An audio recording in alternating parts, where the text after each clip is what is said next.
Hello friends, तो आज हम क्लास 10 साइंस का चैप्टर फर्स्ट देखेंगे, रासायनिक अपक्रिया एवं समीकरण। ठीक है, केमिकल रिएक्शंस एंड इक्वेशंस। तो चैप्टर बहुत ज़्यादा मोस्ट इंपॉर्टेंट है, तो इसको देखेंगे। ठीक है, इसमें रासायनिक अपक्रियाओं के प्रकार हम देखेंगे। ठीक है, केमिकल रिएक्शंस होती क्या है, केमिकल इक्वेशंस क्या होती है, सब देखेंगे। ठीक है, तो चलिए चैप्टर शुरू करते हैं। तो देखो, चैप्टर का जैसे नाम है रासायनिक अपक्रिया एवं समीकरण। ठीक है, तो इससे क्या पता चलता है जो रासायनिक अपक्रिया क्या होती है। तो पहले शब्द में हमें तो यही रासायनिक अपक्रिया पता होनी चाहिए, फिर उसके समीकरण पता होने चाहिए। ठीक है, तो देखो रासायनिक अपक्रियाएं क्या होती हैं।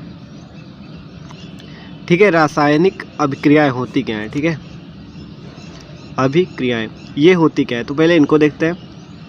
तो देखो जो रासायनिक अभिक्रियाएं होती हैं, तो देखो जो रासायनिक अभिक्रिया होती है वो होती क्या है। तो देखो जो रासायनिक अभिक्रिया होती है वो अभिकारक होता है उसमें। ठीक है,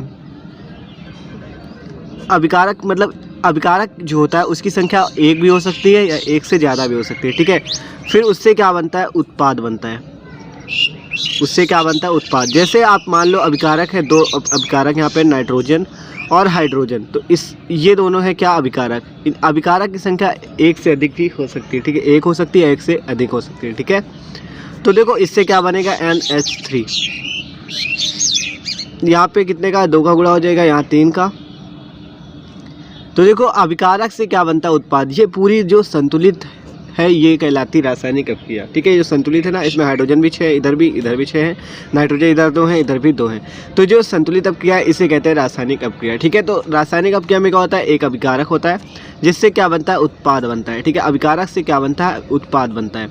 ठीक है, तो देखो आप देख सकते हो अभिकारक की संख्या एक से अधिक भी हो सकती है, एक या एक से अधिक कोई भी हो सकती है। ठीक है, तो देखो जैसे नाइट्रोजन और हाइड्रोजन से 2 अभिकारक थे, इससे क्या बना, उत्पाद। तो ये हुआ रासायनिक अपक्रिया। आप कह रहा है रासायनिक समीकरण क्या होता है। तो देखो जो रासायनिक समीकरण होता है वो क्या करता है, रासायनिक अपक्रिया को, रासायनिक समीकरण जो होता है वो रासायनिक अपक्रिया को, तो देखो जो रासायनिक अपक्रिया होती है, ठीक है, रासायनिक अपक्रिया केमिकल रिएक्शन जो होती है उसे किससे दर्शाया जाता है, उसे दर्शाया जाता है केमिकल इक्वेशन से। ठीक है, केमिकल इक्वेशन से। केमिकल इक्वेशन मतलब रासायनिक समीकरण से। तो जो रासायनिक अपक्रिया इसे इस जो केमिकल इक्वेशन रासायनिक समीकरण से दर्शाया गया है इसे क्या कहते हैं, इसे हम कहते हैं।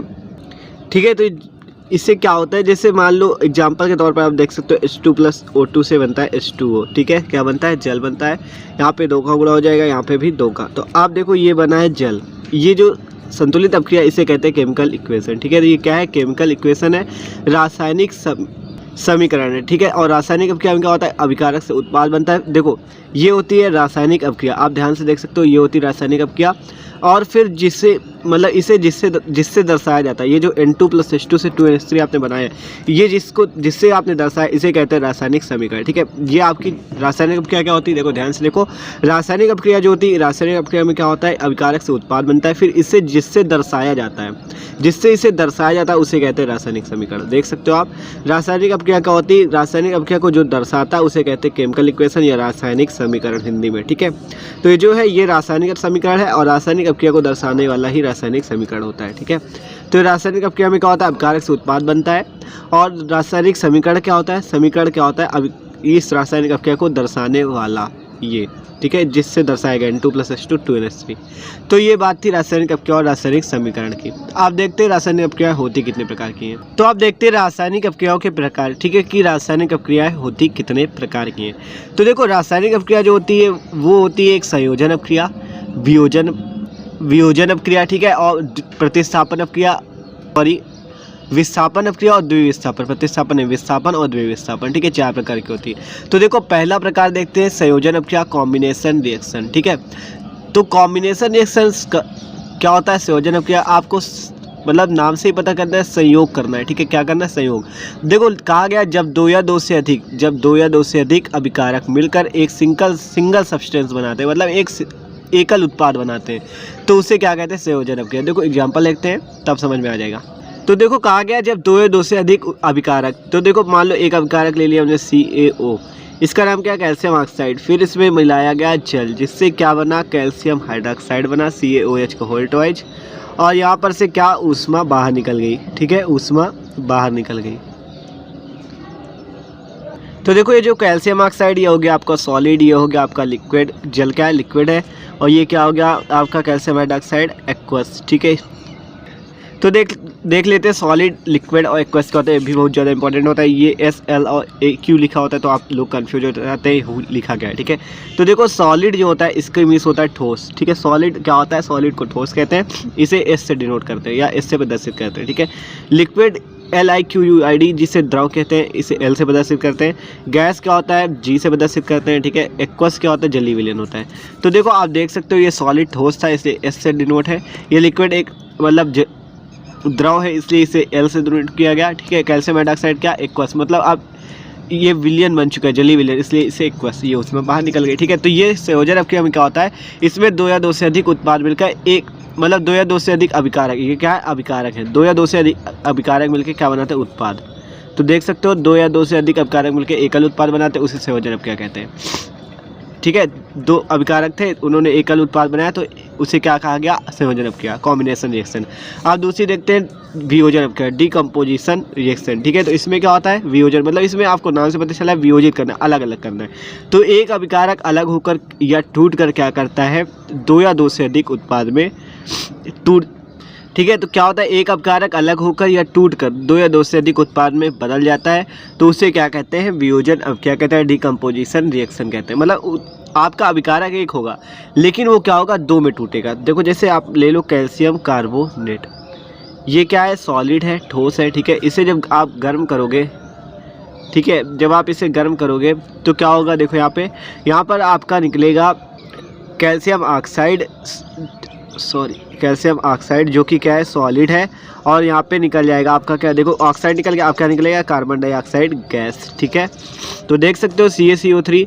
वियोजन अभिक्रिया में क्या होता है, एक अभिकारक होता है जिससे 2 उत्पाद टूट जाते हैं। देखो एक अभिकारक अलग होकर टूटकर 2 या 2 से अधिक उत्पाद, 2 या 2 से अधिक भी बना सकता है।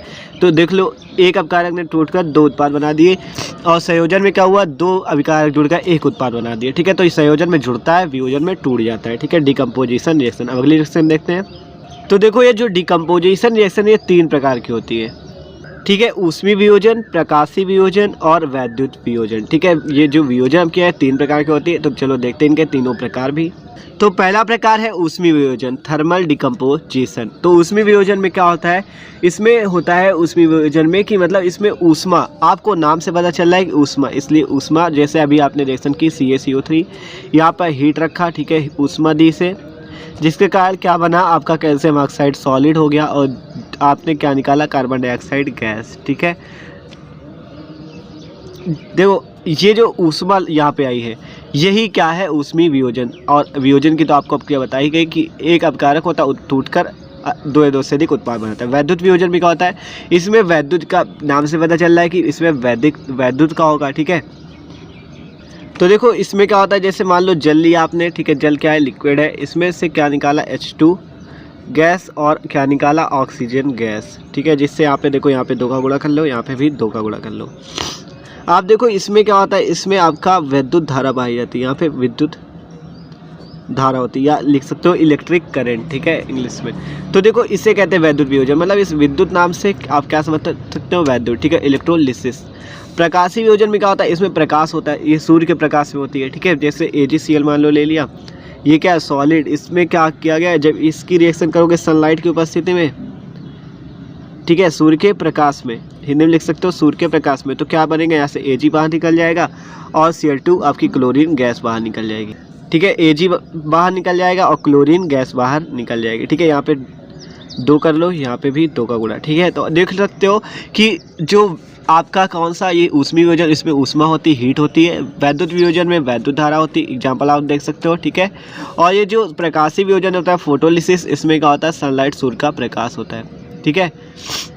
तो देख सकते हो ये तीनों रिएक्शन हो गई, प्रकाशीय वियोजन, वैद्युत वियोजन और ऊष्मीय वियोजन। ये किसकी थी, आपका वियोजन अभिक्रिया की 3 प्रकार, ठीक है। आप देखते हैं विस्थापन अभिक्रिया, ठीक है।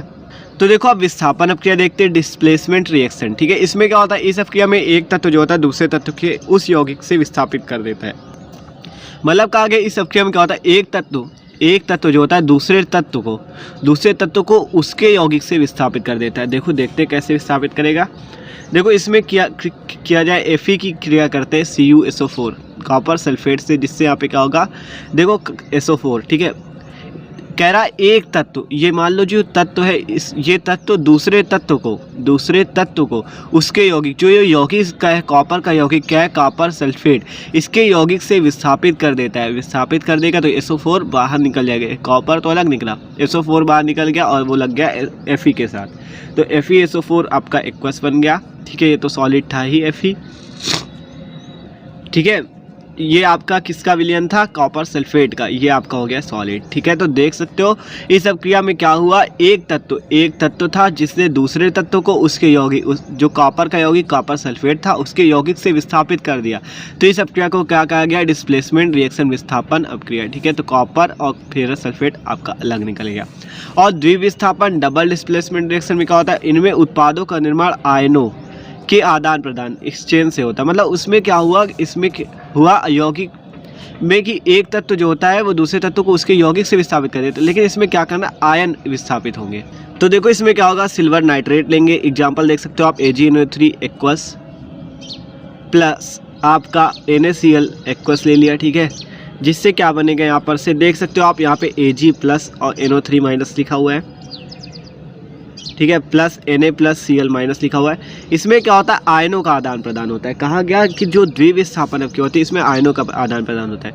तो ये जो Ag प्लस है इस Cl माइनस के साथ लग जाएगा और ये जो NO3 माइनस है Na प्लस के साथ लग जाएगा। ठीक है, तो देख सकते हो आप यहाँ पे AgCl बन जाएगा। ठीक है, Ag plus Cl minus plus Na plus NO3 minus, मतलब इसमें आयनों का क्या होता है, आदान प्रदान। द्विविस्थापन अपक्रिया में आयनों का आदान प्रदान होता है।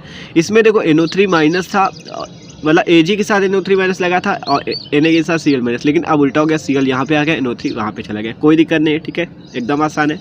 तो देख सकते हो द्विविस्थापन अपक्रिया में उत्पादों का निर्माण आयनों के आदान प्रदान से होता है और इसमें क्या होता है, एक तत्व दूसरे तत्व को उसके यौगिक से विस्थापित कर देता है। तो ये होती है विस्थापन displacement reaction, double displacement reaction.